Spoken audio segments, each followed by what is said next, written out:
राम, श्री राम जय राम, जय जय राम। हमारे परम आदरणीय राम कथा के रसिक श्रोतावृंद, आप सबको मेरी तरफ से सादर सप्रेम राम राम कहकर स्वागत करता हूँ। प्रेम से बोलिए श्री राम जय राम, जय जय राम, श्री राम जय राम, जय जय राम। आप सब पिछले एपिसोड में सुने थे कि परम रम्य गिरिवर कैलासु, जहाँ सदा शिव उमा निवासु, कैलाश पर्वत में वट वृक्ष के नीचे श्री शंकर भगवान शांत रस में बैठे। पार्वती जी उनसे उनके पास जाकर परम विनीत वचन नम्र होकर तो कहते हैं, हे भगवान, आपके पदकमों में वंदना करके तो कहता हूँ, मुझे रघुनाथ जी का जस वर्णन करके कहिए।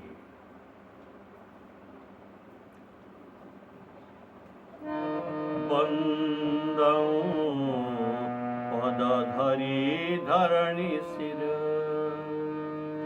बंदऊ पद धरी धरणी सिरु, विनय कराऊं कर जोरी, विनय कराऊं कर जोरी। बरनऊ रघुबर विशद जसु,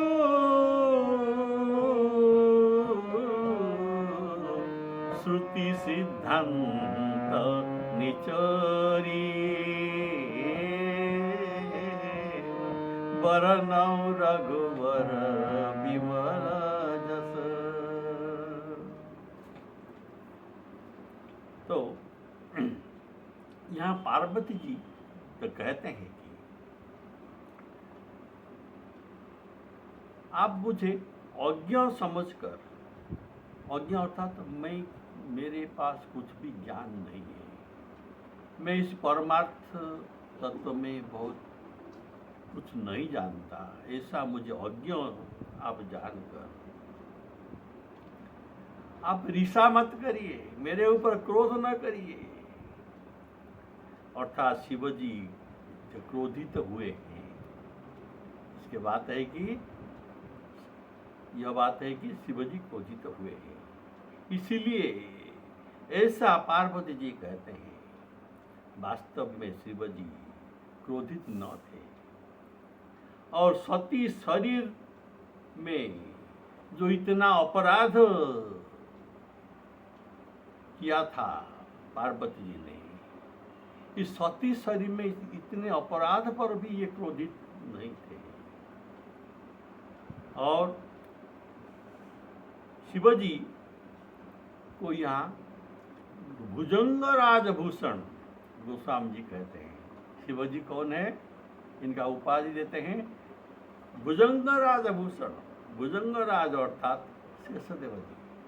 शेषदेव जी के 1000 मुख में जो मुख है, और ये 1000 मुख में श्री राम कथा कहते हैं, राम जस गान करते हैं। जो ऐसे महान शेषदेव जी जिनके गले का हार है,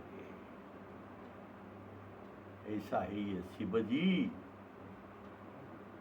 इसलिए इसको भुजंग राजभूषण कहा गया है। पाताल के इतने बड़े वक्ता शेष जी, आपके गले में भार है। इसीलिए आप अच्छी तरह समझा बुझा कर मुझे कह सकते हैं। यद्यपि पार्वती जी कहते हैं, यद्यपि स्त्री होने के कारण मैं उसे सुनने के अधिकारी नहीं हूं, तथापि मैं मन क्रम वचन से आपकी दासी तो हूं ना। संत लोग जहां आर्त अधिकारी पाते हैं, वहां जितना भी गूढ़ तत्व हो उसे ये छिपाते नहीं, सब वर्णना करके कह देते हैं। हे देवताओं के स्वामी, मैं बहुत आर्त भाव से अर्थात दीन भाव से पूछता हूं कि आप मुझ पर दया करके रघुनाथ जी के कथा कहिए। पहले तो वह कारण विचार कर बतलाइए कि जिससे निर्गुण ब्रह्म सगुण ब्रह्म रूप धारण करते हैं। ये मेरा प्रथम प्रश्न है। क्या है ना, निर्गुण ब्रह्म कैसे बिना गुण के होते हुए भी ये सगुण रूप धारण करते हैं, ये पहले मुझे बताइए। ये था प्रथम प्रश्न। फिर हे प्रभु, श्री रामचंद्र जी की अवतार अर्थात जन्म की कथा कहिए, तथा उनकी उदार बाल चरित्र कहिए। फिर जिस प्रकार उन्होंने श्री जानकी जी को विवाह किया था, वह कथा भी वर्णन करके कहिए। और फिर बतलाइए कि उन्होंने जो राज्य त्याग किया, अयोध्या राज्य को त्याग किया, इनका कौन सा दोष था, किस कारण से ये अयोध्या राज्य को त्याग करके वनवास को जाना पड़ा।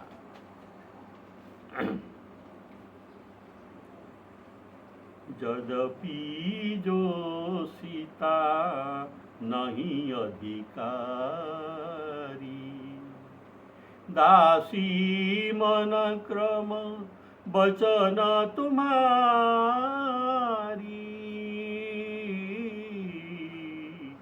गूढ़ तत्वन साधु दुरावही, आरत अधिकारी जब पावही, अति आरती पूछहूँ रघु पूछहूँ सुरराया, रघुपति चरित कहु करिदाया। प्रभु सो कारण कहु विचारी, निर्गुण ब्रह्म सगुण वपुधारी, पुनि प्रभु कहु राम अवतारा, बाल चरित पुनि कहु दारा, कहु यथा जानकी विवाही, राजत जासो दूषण काही, राजत जासो दूषण काही। पार्वती जी कहते हैं, मैं जोशिता अर्थात स्त्री, आपके ब्रह्म ज्ञान का मैं अधिकारी नहीं हूँ। मैं अनधिकारी होते हुए भी पतिव्रता स्त्री हूँ, तुम्हारे दासी और आपके धर्म पत्नी हूँ। इसी भाव से मेरा अधिकार बनता है कि मैं आपसे कथा सुन सकूं। मैं ऐसा अधिकारी नहीं हूँ, मैं आर्त अधिकारी है, अत्यंत आर्त भाव से आपसे पूछता हूँ। आर्त अधिकारी देखिए सदा नहीं मिलते, लेकिन मैं आर्त अधिकारी हूँ। अगर मिल जाए तो ये आर्त अधिकारी जिस जाति का भी हो उसे कथा कहना चाहिए, ऐसा शास्त्र सम्मत है। इस दोहे में पार्वती शंकर भगवान जी को 8 प्रश्न जो पूछते हैं, जिसमें संपूर्ण रामायण कथा आ जाएगा ये 8 प्रश्न के अंदर। और 9वां प्रश्न भी पूछते हैं जो शिवजी कहने का नहीं चाहेंगे, ऐसा है 9वां प्रश्न, जो इसको भी ये पूछेंगे, जो शिवजी इसको वर्णन नहीं करेंगे तथापि ये पूछेंगे।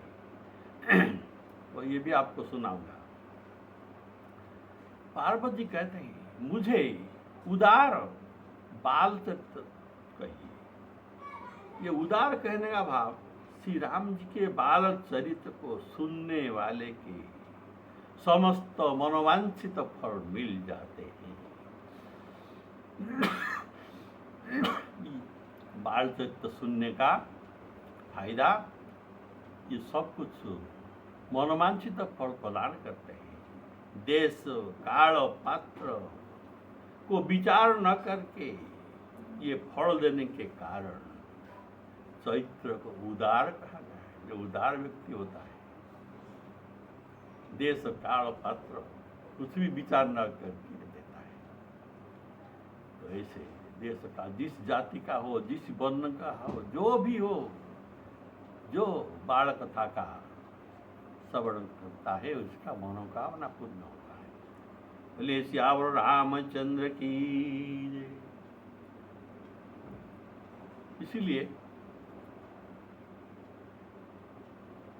इसी कारण उत्तरकांड में काकभूषुंडी को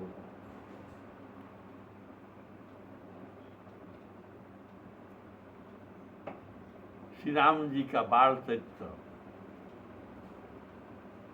दर्शन करने जब आए थे, तब श्री राम जी उदार होकर इतना बर वर्षा किया, इसका वर्णन किया नहीं जा सकता। बर का झड़ी लगा दी। ऐसे है उनके बाल चरित्र भी उदार और मनोवांछित फल देने वाले हैं। हे नाथ, फिर उन्होंने वन में रहकर जो अपार चरित्र किए तथा जिस तरह रावण को मारा वह भी कहिए। हे सुख स्वरूप शंकर जी, फिर आप उन सभी लीलाओं को कहिए जो उन्होंने राज्य सिंहासन पर बैठकर किया था। ये सब भी आप कहिए। पार्वती जी कहते हैं हे कृपा के धाम, फिर वह अद्भुत चरित्र कहिए जो श्री रामचंद्र जी ने किया था। कौन सा अद्भुत चरित्र? ये रघुकुल शिरोमणि प्रजा सहित फिर किस प्रकार अपने परम धाम को गमन किए, ये चरित्र भी बताइए, जो शिवजी कहना नहीं चाहते हैं, नहीं चाहेंगे। और ये था 9वां प्रश्न। तो पार्वती जी कहते हैं बनबसी की ने चरित पारा, कहु नाथ जिमि रावण मारा। राज बैठी किनी बहुलीला, सकल कहूँ शंकर सुखशीला। बहुरी कहूँ करुणायतन, कीन जो अचरज राम। प्रजा सहित रघुवंशमणि, किमि गवने निज धाम, किमि गवने निज धाम। पार्वती जी शिव जी को संबोधन करने में करके कहते हैं कि ये जानते हैं कि शिव जी कभी भी राम जी के परम धाम गमन वर्णन नहीं करेंगे, इसलिए इनको तो करुणाधाम संबोधन करके श्री रामचंद्र जी के परम धाम गमन करने को चरित्र पूछते हैं।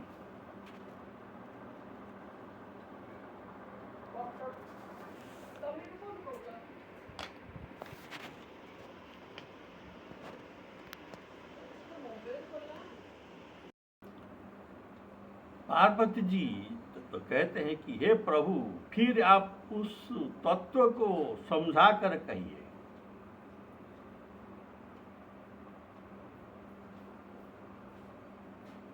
कौन सा तत्व?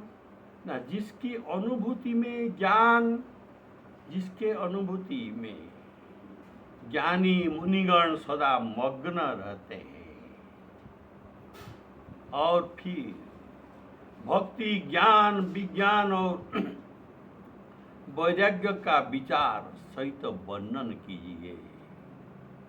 इसके सिवा श्री रामचंद्र जी के और भी जो रहस्यात्मक वर्णन है, इनके चरित्र में जो रहस्य है जो सबको मालूम नहीं, आप उसे बताइए। ये छिपे हुए चरित्र को भी आप मुझे कहिए। आप ज्ञान वैराग्य निधि और निर्मल चरित्र वाले हैं। हे प्रभु, जो बात मैंने पूछा ही नहीं, पहले मैंने आपको कहा अज्ञ जानी, मैं अज्ञ जानकर जिस बात को भी नहीं पूछा, उस बात को भी आप मुझे बताइए। वेदों ने आपको तीनों लोकों का गुरु कहते हैं, तो दूसरे पामर जीव इस रहस्य को क्या जाने। पार्वती जी के सुंदर और छल रहित सरल प्रश्न सुनकर शिव जी के मन में बहुत आनंद भरा है। इनको बहुत अच्छे लगे। बोले श्यावर रामचंद्र की जय। पुनि प्रभु कहूँ सो तत्व बखानी, जेहि विज्ञान मगन मुनि ज्ञानी, भगति ज्ञान विज्ञान विरागा, पुनि सब बरनहु सहित विभागा। और राम रहस्य अनेका, कहु नाथ अति विमल विवेका। जो मैं प्रभु पूछा नहीं होई, सो दयाल राखे जनी गोई। गोई छिपा कर मत रखना। तुम त्रिभुवन गुरु वेद बखाना, आन जीव पावर का जाना। प्रश्न उमा के सहज सुहाई, छल विहीन सुनी शिव मन भाई। शिव मन भाई अर्थात शिव जी के मन को पसंद आया। पार्वती जी जो मैं पूछा नहीं होई, मैं जिस प्रश्न का आपको पूछा भी नहीं है उसके बताइए। इसका भाव है कि राम कथा में बहुत प्रीति है, उनको सुनने को बहुत इच्छा होता है। इसीलिए उत्तरकांड में उत्तरकांड में जब रामायण का चरित्र का उपसंहार होता है तब शंकर भगवान कहते हैं, हे पार्वती, तब मन तुम्हारे मन में प्रीति देखकर मैं रघुपति का कथा सुना दिया। तब मन प्रीति देखी अधिकाई, तब मैं रघुपति कथा सुनाई। अर्थात यहाँ जो पार्वती जी कहते हैं कि मैं जो प्रश्न आपको नहीं पूछा है आप उसको भी कहिए, अर्थात इनके मन में बहुत प्रीति है। प्रभु परमधाम जाने के समय जो रामायण जो गोस्वामी जी उत्तरकांड में वर्णन करते हैं, श्री राम जी के परम धाम की यात्रा ऐसे ही वर्णन है, क्लियर नहीं। प्रभु परम धाम जाने के समय, शीतल अमराई में जाने के समय सेवकों को अर्थात प्रजाओं को तथा सुग्रीवादी आदि सखाओं को संग लिए थे। अयोध्या राम जी के नित्य विहार स्थल, इसलिए शंकर भगवान राम जी के परम धाम का वर्णन नहीं किया। हमारे राम जी तो अयोध्या में नित्य वास करते हैं, तो ये कौन सा परम धाम को गए? इसीलिए परम धाम गमन को गुप्त रीति से ये वर्णन कर दिए कि श्री राम जी शीतल अमराई आम के बगीचा में गए और वहां से वापिस नहीं आए। ऐसा वर्णन करके परम धाम गमन चरित्र को समाप्त कर दिया। तो राम रहस्य, जो अनेक राम रहस्य है, आप मुझे बताकर कहिए। यह कहने का भाव, जैसे सीता जी को अग्नि के प्रवेश के समय श्री राम जी ने कहा था, सुनहु प्रिया व्रत रुचिर सुशीला, मैं कछु करबी ललित नरलीला, तुम पावक महु करहु निवासा, जौ लगी करहु निशाचर नासा, निज प्रतिबिंब राखी तहाँ सीता, तैसे ही शील रूप सुपुनीता। प्रभु के वचन को सुनकर मानकर सीता जी अग्नि में प्रवेश कर गए। कब? पंचवटी में। और अपने प्रतिबिंब सीता को वहां पर रख दिए गए। यह चरित्र लक्ष्मण को भी पता नहीं चला। लक्ष्मण हो यह चरित न जाना, जो कछु चरित रचा भगवाना। ऐसे बहुत गुप्त रहस्य भी वर्णित है रामचरितमानस में, जो सबको पता नहीं है। इसको भी आप कहिए। पार्वती जी ऐसा कहते हैं, और राम रहस्य अनेका, ये सब आप कहिए। तो शिव जी के ये छल विहीन कपट विहीन ये सब वचन सुनकर श्री महादेव जी के हृदय में सारे रामचरित आ गए। प्रेम के मारे उनके हृदय में हृदय पुलकित हो गया, रोमांचित हो गया। और नेत्रों में प्रेमाश्रु जल भर आए।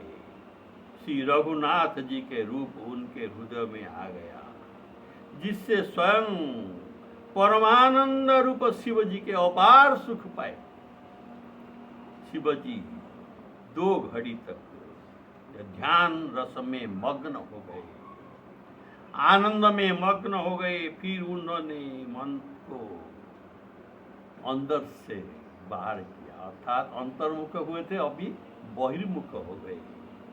और तब ये प्रसन्न होकर श्री रघुनाथ जी के चरित्र वर्णन करने लगे। बोले श्यावर रामचंद्र की जय। हरहिय राम चरित सब आए, प्रेम पुलकी लोचन जल छाए। श्री रघुनाथ रूप उरावा, परमानंद अमित सुख पावा। मगन ध्यान रस दंड जुग, पुनि मन बाहिर किन्न। रघुपति चरित महेश तव, हरषित बरनै लीन। श्यावर रामचंद्र की जय। पार्वती जी के प्रश्न हो गया, शिवजी आनंद में मग्न हो गए और रामचरितमानस उनके हृदय में आ गया। और अगले एपिसोड से आपको ये राम कथा सुनाएंगे। श्री सीतारामार्पणमस्तु। श्यावर रामचंद्र